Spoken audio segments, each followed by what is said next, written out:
tragedy. Lost in the drought of nightfall, running in search of the remedy, trying to find her place in it all. Focused only on the negative, all she can attract is pain. Perception is what will manifest. Thought she could escape, but it's all the same. Birds fly south for the winter, but she ran to the west side. And though much was stolen, much still abides. And I know she'd rather keep her distance, but it's time.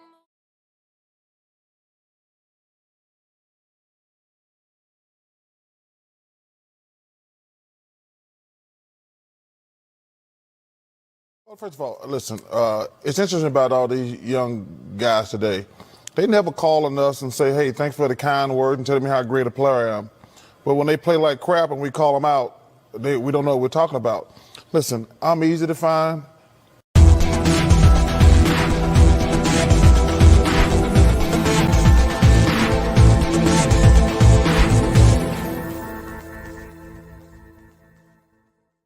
What is going on, ladies and gentlemen? It is Nathan back with another video presentation. I do apologize earlier. I had some very technical difficulties with my internet. I do apologize for that.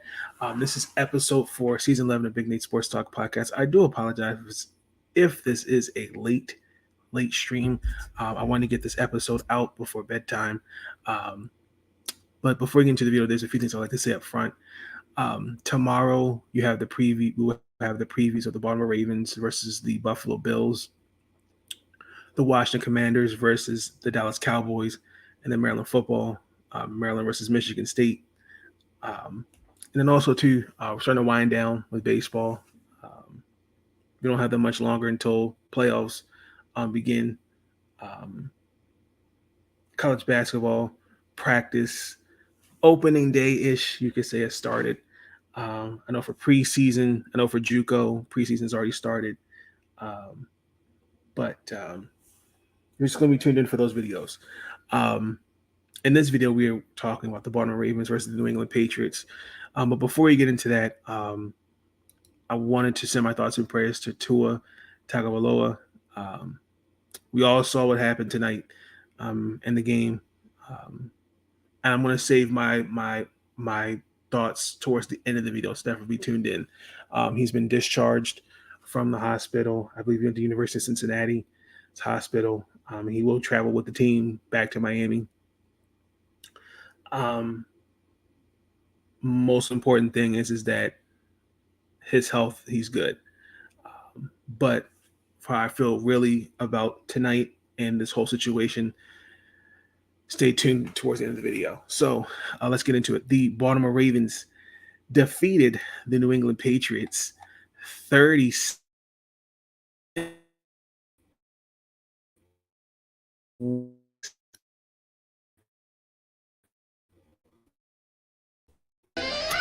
Okay.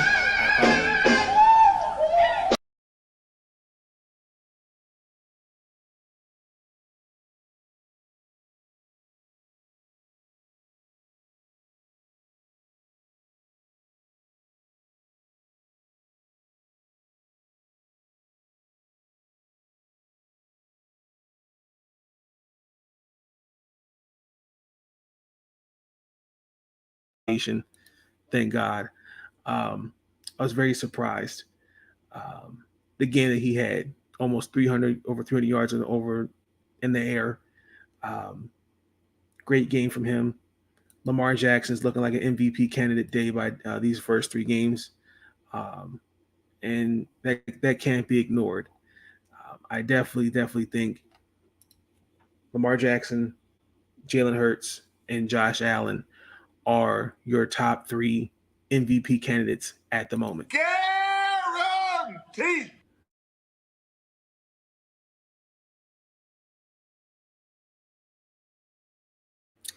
When I look at the game, a couple things that stood out to me about this game. Devontae Parker, pretty damn good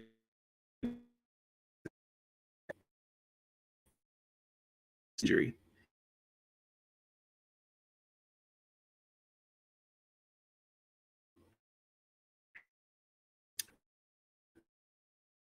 Uh,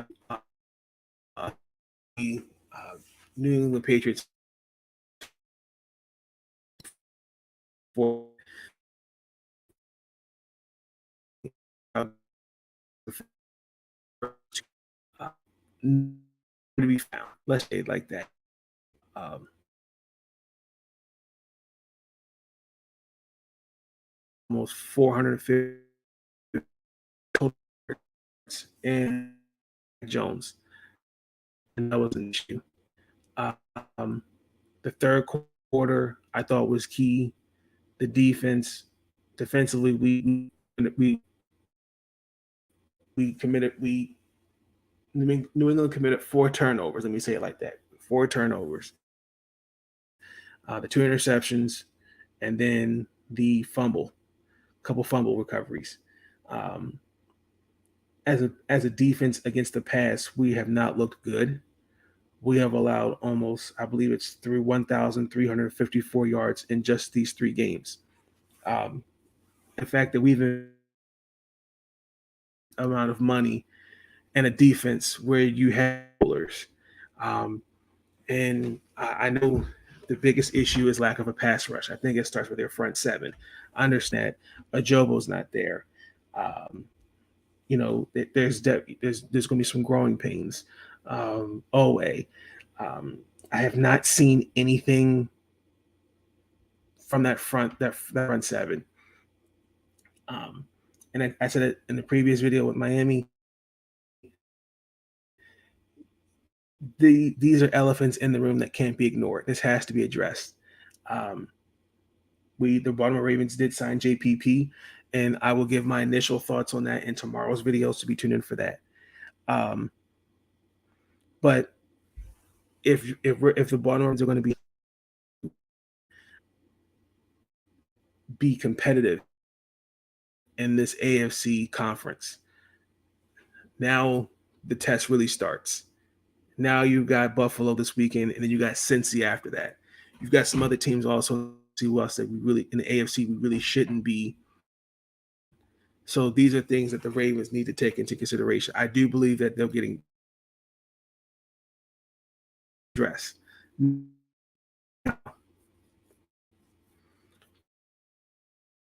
last video, I was very staunch about how the running game has just been disappointing. I thought the additions of Mike Davis and Kenyon Drake have not panned out. I still think Latavius Murray and Devontae Freeman should still be on this team, because we've struggled the first 2 weeks to move the ball outside of Lamar Jackson. And a lot of that showed of, offensive line was not able to generate push in short yard situations. It wasn't the greatest running attack Sunday, but the running game did just enough to sustain drives. And Justice Hill was really your guy. He rushed for 60 yards, he had a 34-yard gain. J.K. Dobbins, he still is not. Think of this as his warm-up game. He's still not ready yet, but you see the flashes of what it can be. When you look at the game, I think if you're New England, there's a couple things. Mac Jones, obviously, he's still there. There were some head scratching decision making as a quarterback.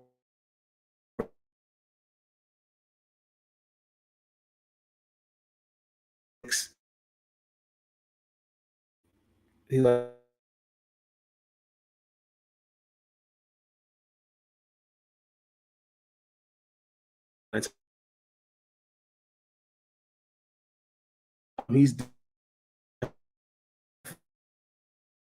This was very surprised with the defense, like offense, excuse me, like New England.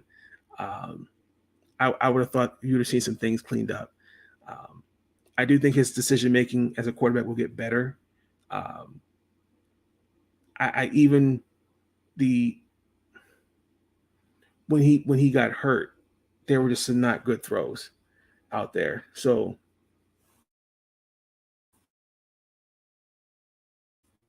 and what happens stepping in there when Jacoby Myers is out with an injury. Um, and then also too the Patriots, like the first three games, they have I believe the stat I saw was a -5 differential in those two losses. I mean, when you turn the ball over four times and win the game, um, you're trying to good. There was a lot of the Patriots need to when it comes to starts. There's a lot of sloppiness I saw from on the offensive side. The wasn't out there. He's one of the New England playmaker, especially Mark Andrews, for example, or Rashard Bateman. Interesting to see with him not out. Some guys were kind of free to do whatever they wanted on the defensive side for Baltimore offensively. And I think also too, like looking at this game, England now. Let's see what you look like. You know, the next. I think they have a week 10 bye. If I'm not mistaken. I think they go against I want to say it's the Packers, Lions, Browns, Bears, Jets, and the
sorry, ladies and gentlemen, technical difficulties.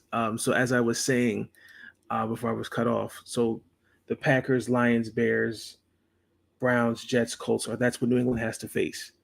before week 10. So these next 6, I'm curious to see that with this team that's that's now trying to find its identity.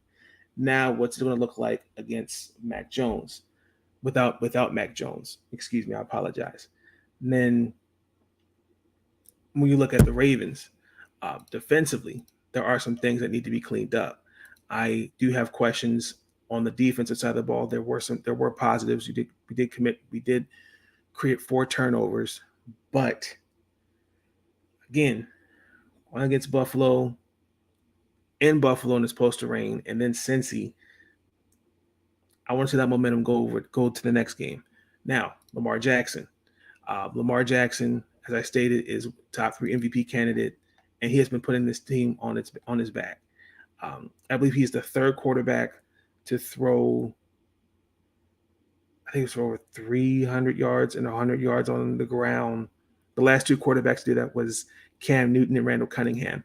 Hang your hat on that stat. The Baltimore Ravens need to pay him. I have been very staunch on that, and I believe they will pay him. Just through these first 3 games, he's almost combined almost 1,000 total yards, 12 touchdowns. I mean, it's just something different this year about Lamar Jackson I've never seen before, and I feel like this is a year of motivation. I can feel it. I just see something in him that I've never seen. I didn't see it last year, even the year he won unanimous MVP. I didn't see that. But I mean, again, I thought it was a great win. We did just enough. We did enough to win the game. Defense created turnovers. The offense continued to just play and grind it out. But I think looking at these next 2 games, New England goes to Lambeau Field. That's going to be interesting. And then Buffalo comes down. Here comes to Baltimore, and it's supposed to rain Sunday. Should be an interesting game. But those are really my takeaways from the game. Great win. Really proud of the team, and the way to respond after a game after the loss against Miami. Really proud of Kyle Hamilton. Let me give him his flowers, because we really couldn't find him, and he came through much needed. Very proud of him. Really just proud of everybody that stepped up in this game. Justice Hill, another one. Rashard Bateman, I know he didn't really do much. I know he had the 1 catch and he fumbled, but I do see him having a big game. I just see the team starting to just slowly just pick it up as the season progresses. So, like I said, be tuned in tomorrow for the preview with the Buffalo Bills and versus the Baltimore Ravens. And also, Tim, do some prediction scores throughout week 4, this upcoming week for the week 4 for the NFL season. But as we close out the last segment of the podcast. Incoming message. The encore. Final message. As I said, prayers to Tua Tagovailoa. We all saw the game tonight. We all saw what happened. Very, very disgusting to see that happen. But I have questions. The Miami Dolphins, as a coaching staff, as a training staff, NFL Players Association, everybody looks bad tonight. Let's just keep it real. From Sunday, we all saw what happened Sunday, where he got up and you knew something instantly was wrong. I just have just a simple question. What did the training staff and the coaching staff see Monday, Tuesday, Wednesday, even before this game tonight to go, yeah, he's good. He's okay to play. He should not have been out there. I don't buy this. He had neck and back injuries. I don't buy that crap. I would like to know that there has to be holes in this investigation, because if it comes back that he has a second concussion, all hell will break loose. And it's very interesting to know, once again, to all these rules are supposed in place to protect the quarterback, but not just the quarterback, but to protect players. And once again, everybody has failed these players.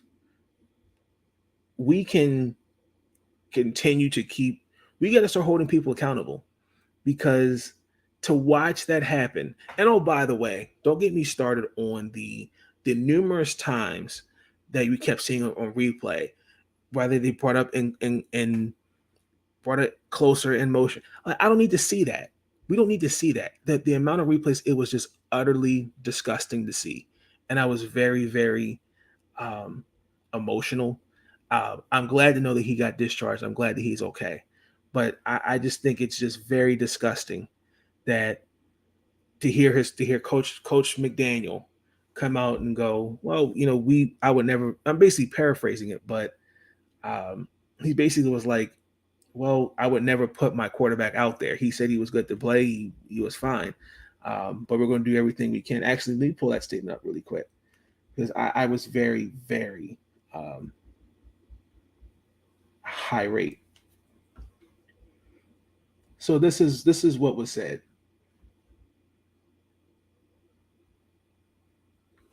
And I quote, "It was a very scary moment. He was evaluated for a concussion, and he's in concussion protocol. That was an emotional moment for that was an emotional moment that not for the part of the deal that anyone signs up for. All of his teammates, myself, we were very concerned. The best news is that we got is that everything had checked out. Um, and he goes, it starts with your medical staff, and then there's independent specialists that look into it. There's an entire protocol, and you're talking the player level to the player as well, probably 5 or 6 different levels of oversight. And this is what he says, for me, and I quote, for me, as long as I'm coaching, I'm not going out to fudge the whole situation. That if there's any sort of inclination that someone has a concussion, that they go in concussion protocols, people don't vary or stray. Um, I just think somewhere along the line, we failed. That should not have happened. He should not have been playing. Period. I again, just a simple question: what did you, as a training staff, and you have independent specialists, what did you guys see Monday, Tuesday, Wednesday, and even tonight to go, he is cleared to play after what we saw Sunday? That is a very simple question. And the Players Association came up with this typical statement, what a typical Players Association would say. And let me read that to you. Let me pull that up for you really quick. I'm sorry. And I quote, player health and safety is at the core of the union's mission. Our concern tonight is for Tua, and we hope for a full and speedy recovery. Our investigation into the protocol violation is ongoing. Again, this is a typical statement. I blame the players. I blame the Players Association. I blame the owners. I blame the NFL. Everyone has some blame for this. I blame the Miami Dolphins. It does not look good, because if it comes back that he has a concussion, this is a second one. If it's a big if, it doesn't look good. Because if me personally, if I was the head coach for the Miami Dolphins, I'm looking to it right in his face, man to man. You're not playing tonight, and it doesn't make it any better that we had people on social media make fun of his injury. I thought that's insensitive. And once again, this is the ignorance. This is what having diarrhea at the mouth does. But the most important thing is that Tua is okay. I really do hope that there is a serious investigation, because somewhere along the line, somebody failed, and someone has to be held responsible for this. Damn it! And I hate to see this for any other player, because it's bad enough that you already see injuries like this. It's not just, and I can bring up other examples. Justin Herbert, he should not have played this past Sunday after he injured his ribs. That man literally was out there on that game against Kansas City holding his ribs. He should not have been playing. The Tyrod Taylor thing, don't get me started with that. I think it's messed up that even happened. And I get it, but that's not the point of this conversation of, well, what if he said he wanted to be out there? That's not the point. That's really not the point. Player safety should always come first. And the Miami Dolphins didn't do that tonight.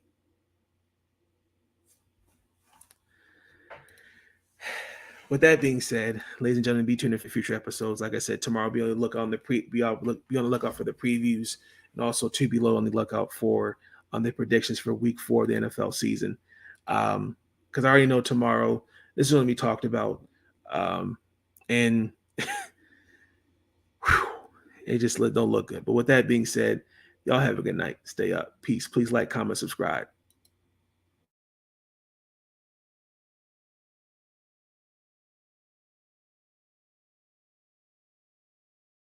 But I get sick of these guys complaining. These young guys, they never call us and say, when a coach is wrong, I'm going to call him out. But when players are wrong, I'm going to call them out. Thanks for the kind words. But listen, I'm going to criticize guys that they deserve it. And listen, they can kiss my ass if they don't like it. Thank you for tuning in to Big Nate Sports Talk. If you enjoyed that episode and you want to see more content, be sure to like, comment, and subscribe. Bring your sports game on Big Nate Sports Talk.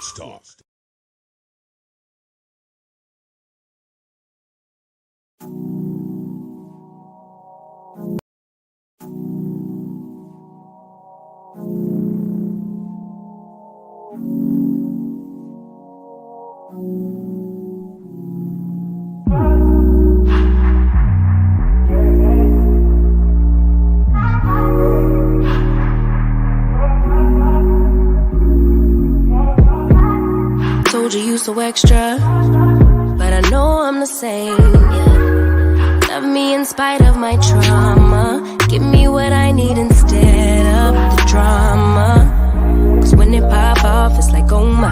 All good all day, but the night we be going so hard on the flip side. So tell me what we on a day, babe.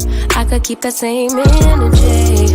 When you go low, I go low too. But you'd rather stay high, I know you. Can we stay high, babe?